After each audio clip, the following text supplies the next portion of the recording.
क्या आपने कभी गौर किया है कि अगर हम रेत को मुट्ठी में दबाएं तो हमारे मुट्ठी दबाने के बावजूद रेत वहां से गिरती रहती है। इसी तरह कूलर,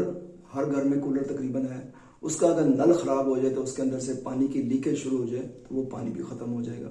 इंग्लैंड में एक दफा बहुत बड़ा पानी का कहर पड़ा तो उन्होंने जब तहकीक की तो घरों को सप्लाई करने वाले पानी के पाइप्स के अंदर बहुत ज्यादा सुराख थे। तो कहना मैं यहाँ पर ये चाहता हूँ कि अगर हमारी टाइम मैनेजमेंट अच्छी ना हो और हम वक्त के ऊपर चीज़ों को सही तरीके से ना जांच कर सके तो वो चीज़ एक ना एक दिन ज़ाया हो जाती है। इसी तरह मैं आपको ये समझाना चाहता हूँ कि हमारे मुआशरे का भी कुछ ऐसा ही अलमिया है कि हम लोग अपनी अमाउंट को या अपनी रकम को या अपनी मनी की सही तरह मैनेजमेंट नहीं कर पाते और वो इन्हीं सुराखों की तरह, जैसे नल के अंदर से पानी का ज़ाया हो जाना, मुट्ठी में से रेत का ज़ाया हो जाना, हम इसी तरीके से अपनी मिस मैनेजमेंट की वजह से इस रकम से हाथ धो पड़ते हैं। तो ये मैं बात खास तौर पे उस तबके के लिए कहना चाहता हूँ जो कि तनख्वाहदार है। आपने अक्सर नोट किया होगा कि तनख्वाहदार तबका जो है महीने के शुरू के अंदर वो अपने आप को चौधरी समझता है, फिर आखिरी 10 दिनों में वो फिर भिखारी बन जाता है क्योंकि वो अपनी मैनेजमेंट नहीं कर पाता बिना, और क्योंकि शुरू में उसके पास पैसे होते हैं तो वो उन पैसों के साथ लायबिलिटीज खरीद लेता है। जैसे अगर मैं किसी बड़े तनख्वाहदार की बात करूं, वो गाड़ी खरीद लेता है, बच्चों को खिलौने लेके दे देता है।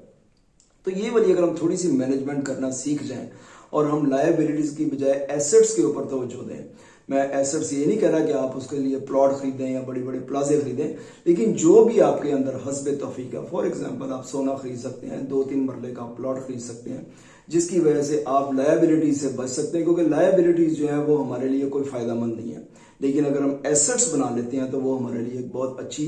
फ्यूचर पॉइंट ऑफ व्यू से, जब बच्चों की तालीम हम मुकम्मल करने के ज़ुमरे में आते हैं या जब उनकी शादियां होती हैं, वो एसेट्स बेच के हम अपने पूरे काम सर अंजाम दे सकते हैं। और लायबिलिटीज का एक और बहुत बड़ा नुकसान होता है कि लायबिलिटीज के अंदर हमेशा आपकी मनी डी वैल्यू होती है, लेकिन एसेट्स जब आप खरीदते हैं तो उससे मनी की वैल्यू जो है वो बढ़ती रहती है। सैलरीड पर्सन के लिए मेरा एक बड़ा मुफीद मशवरा है, चाहे जो मर्जी हो, आपकी सैलरी 10,000 है या आपकी सैलरी 10 लाख है,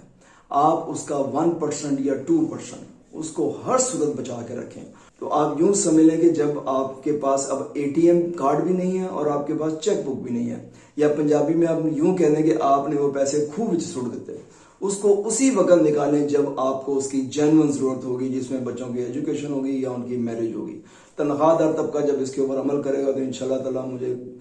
बहुत ज्यादा उम्मीद है कि वो इस किस्म की परेशानी से बचेंगे जो लोग इसके ऊपर अमल नहीं करते। और अगर आप इसके ऊपर अमल करेंगे तो यकीनन आपके पास जो है वो रियल सेंस के अंदर जो है वो बचत हो। और तनख्वाहदार तबके से मेरी एक और भी गुजारिश है